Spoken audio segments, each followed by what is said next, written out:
ऊसतोड कामगारांसाठी कल्याणकारी योजना राबवणाऱ्या ऊसतोड कामगार कल्याण मंडळामध्ये मोठा घोटाळा झाल्याचा आरोप माहिती अधिकार कार्यकर्ते विजय कुंभार यांनी केलेला आहे।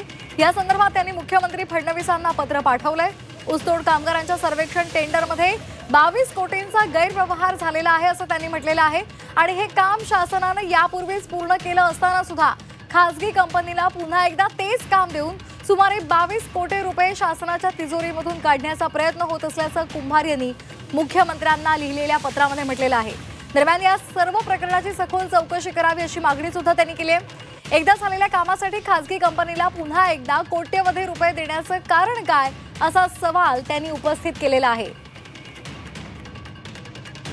तर या संदर्भात बोलण्यासाठी फोनच्या माध्यमातून आपल्या सोबत जोडले गेलेले आहेत माहिती अधिकार कार्यकर्ते विजय कुंभार। ते स्वतः जोडले गेलेले आहेत। आपण त्यांच्याकडून अधिक या संदर्भातला माहिती जाणून घेणार आहोत।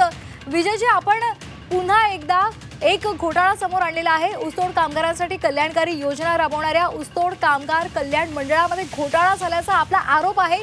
काय नेमका आरोप आहे आणि काय या संदर्भात तुम्ही मुख्यमंत्र्यांना सांगितलेलं आहे पत्राद्वारे?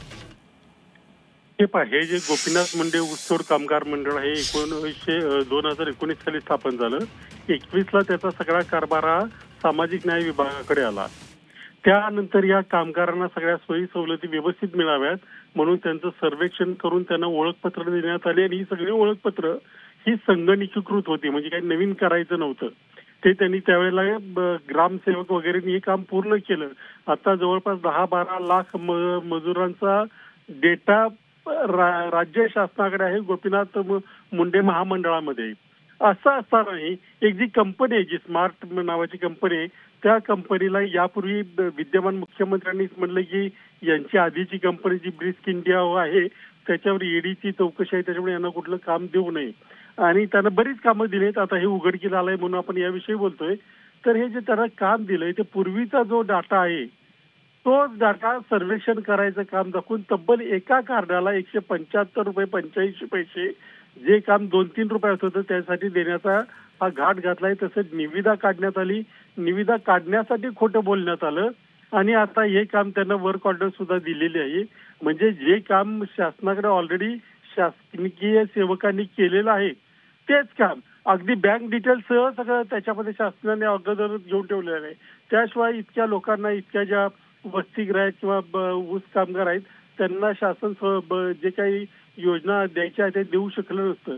त्यामुळे हा डेटा जो आहे तो डेटा पुन्हा तयार करण्याच्या नावाखाली या कंपनीला 22 कोटी रुपये देण्याचा घाट घालण्यात आलाय।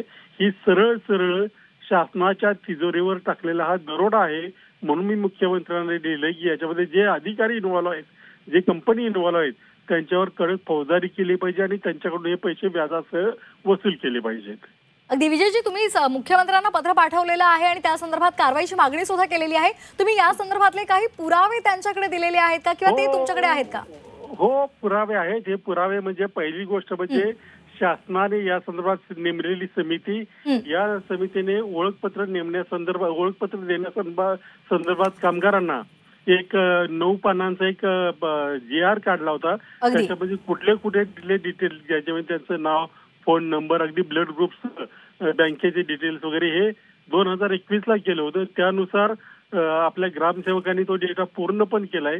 त्याच डेटाच्या आधारे सगळ्यांना सवलती दिल्या जातात आणि हे सगळं शासनाला मी पाठवलं की हे सगळं ऑलरेडी आणि झालं। हे विजय कुंभार म्हणत नाही, महासंवाद नावाची शासनाची वेबसाईट आहे त्याच्यावर 50 वेळा दिलं की या जिल्ह्यात एवढं काम झालं, त्या जिल्ह्यात केवढं काम झालं आणि बाकीचं काम आता काही दिवसात पूर्ण होईल म्हणून। हे 2021-22 सांगतोय मी तुम्हाला। याचा अर्थ शासनाला स्वतःला माहिती की हे सगळं काम झालंय तरीही काही अधिकारी शासनाची तिजोरी लुटायचा प्रयत्न करतायत। अगदी धन्यवाद आमच्याशी संपर्क साधल्याबद्दल। त्यामुळे आता हा पत्र व्यवहार करण्यात आलेला आहे, काय नेमकी दखल घेतली जाते हे पाहणं खरं तर महत्त्वाचं ठरणार आहे।